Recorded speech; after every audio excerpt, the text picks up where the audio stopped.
6,90,000 కోట్లు అప్పు చేసి 2 లక్షల కోట్ల వరకు దోచుకున్న కుటుంబానికి చెందిన కేటీఆర్ మళ్ళా ఈరోజు కొన్ని మాట్లాడినప్పుడు కారులో వస్తుంటే చూడడం జరిగింది. మిస్టర్ కేటీఆర్, నీకు ఉదయం ఆలేరులో కూడా చెప్పిన 8,888 అమృత్ 2 స్కీమ్ కింద వచ్చినట్టు నీ దగ్గర పురపాలక శాఖ మంత్రిగా ఆధారాలు ఏమైనా ఉంటే, నువ్వు మినిస్టర్ ఉన్నప్పుడు శాంక్షన్ అయిన ఉంటే ఆ లెటర్ చూపించిన తర్వాత మాట్లాడు. రెండవది, నీవు మా ప్రభుత్వం ఏర్పాటు కాకముందు, నేను మినిస్టర్ కాకముందే మీరు టెండర్లు పిలుచుకున్నారు. ఎలక్షన్ కోడ్ ఉన్నప్పుడు టెండర్ పిలవద్దు. కోడ్ ఉన్నప్పుడు ఈయన మనసులో గజా కన్స్ట్రక్షన్ అని సత్యం రామలింగరాజు కొడుకు కేటీఆర్ బినామీ 10 ఏళ్ళకెళ్ళి 10 ఏళ్ళు జైల్లో ఉన్న రామలింగరాజు కొడుకుని బినామీగా పెట్టి దోసుక తిని ప్రపంచంలో తెలుగువారు ఇజ్జత్ తీసిన రామలింగరాజు కొడుకు నీకు రైట్ హ్యాండ్.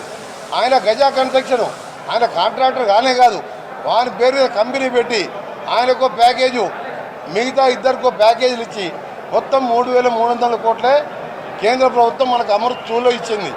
మీ మినిస్టర్ చూస్తే దోచుకున్న కంపెనీ దేశానికి ద్రోహం చేసి ప్రపంచంలో ఎంతోమంది మోసం చేసి గజా కన్స్ట్రక్షన్ పేరు పెట్టుకున్న ఈ టెండర్ ఏదైతే 4.3% ఎక్సెస్ అది. ఆ టెండర్లు క్యాన్సిల్ చేసి మళ్ళా పారదర్శకంగా టెండర్ పిలిచి 2.4%కు కొత్త కంపెనీలు రావడం జరిగింది. అన్నీ తెలిసి కూడా ఇవాళ కేటీఆర్ గారు మాట్లాడుతున్నంటే, కేటీఆర్ గారు ఒకసారి ఆలోచించుకొని 10 ఏళ్ళు మంత్రిగా పనిచేసినావు. నువ్వు చిన్నపిల్లగాని కాదు, 10 ఏళ్ళు మినిస్టర్గా పనిచేసినావు. కేంద్రం నీకు 8,000 కోట్లు నువ్వు చెప్పే ఫిగర్ శాంక్షన్ అయినట్టు పేపర్ తీసుకురా. పేపర్ తీసుకొచ్చి చూపి దేనికైనా సిద్ధమే మేమందరం. నువ్వు ఏదో మాట్లాడాలి. నీకు నీ బావకు ప్రతిపక్ష నాయకుని విషయంలో కొట్లాటలు జరుగుతున్నాయి. మీ నాయనేమో ప్రతిపక్ష నాయకుడు వద్దంటున్నాడు, నాకు కావాలి నువ్వు అంటున్నావు, ఆయనకు కావాలి ఆయన అంటున్నారు. ఒకవేళ ప్రభాకర్ హైదరాబాద్కు వస్తానికి తయారైతే ఒకసారి మీ బావ పోయి రావద్దని ఆయనకు దండం పెట్టి కాలు పెట్టి, ఎందుకంటే ఫోన్ ట్యాపింగ్లో ఆయన వచ్చి బయట అప్రూవర్గా మారిపోతే అందరు జైల్లోకి పోతారు. మళ్ళీ ఈయన కేటీఆర్ పోయి రావద్దని మళ్ళీ బతిరాడొచ్చిండు.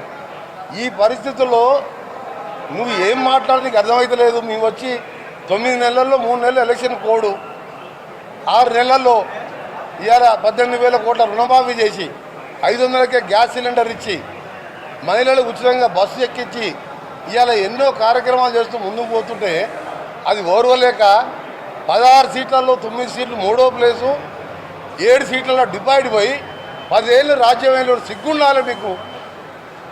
2018లో మీకు 88 సీట్లు వస్తే 3 నెలలు ఎలక్షన్ జరిగితే నేను, రేవంత్ రెడ్డి గారు, ఉత్తమ్ కుమార్ రెడ్డి గారు నామినేషన్ ఇచ్చి పైసా ఖర్చు పెట్టకుండా 3 పార్లమెంట్ సీట్లు గెలిచినాం. ఇవాళ నువ్వు 10 ఏళ్ళు రాజ్యమైన ఎందుకు గెలవాలి అంటే నువ్వు దోసుకున్న దోపిడీ ప్రజలకు అర్థమైంది. రైతులకు నువ్వు ఏం చేయలే, ఒక ఇల్లు కట్టలే. వీళ్ళు రేపటికెళ్ళి ఇల్లు కట్టబోతున్నారు, కొత్త రేషన్ కార్డు ఇవ్వబోతున్నారు. ఇవన్నీ చూసి మీ పార్టీ ఉన్నదని చెప్పి నువ్వు ఇష్టమైన మాట్లాడుతున్నావు. ఆధారం ఉంటే మాట్లాడు. వెనకడికి శాస్త్రం చెప్పినట్టు పచ్చకామర రెచ్చడానికి లోకం అంతా పచ్చగా అనిపిస్తాట. ఈ దోపిడి దొంగలకు, ఈ దోపిడి కుటుంబానికి మా ప్రభుత్వం కూడా పచ్చగా కనబడుతుంది. కాంగ్రెస్ పార్టీ ట్రాన్స్పరెంట్గా మంత్రులు, ముఖ్యమంత్రి, ఎమ్మెల్యే అందరం ఎంపీలను కలిసి పనిచేస్తున్నాం.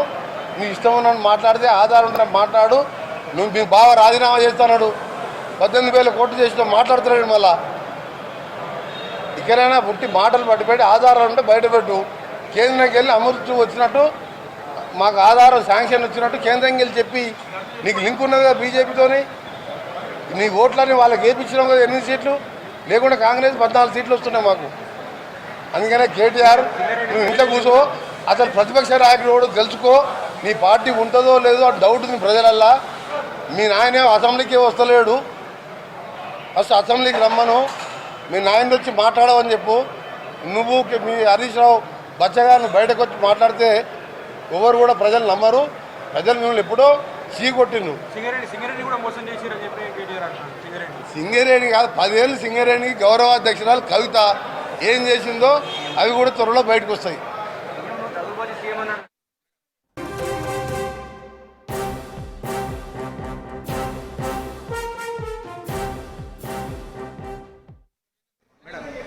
మ్యామ్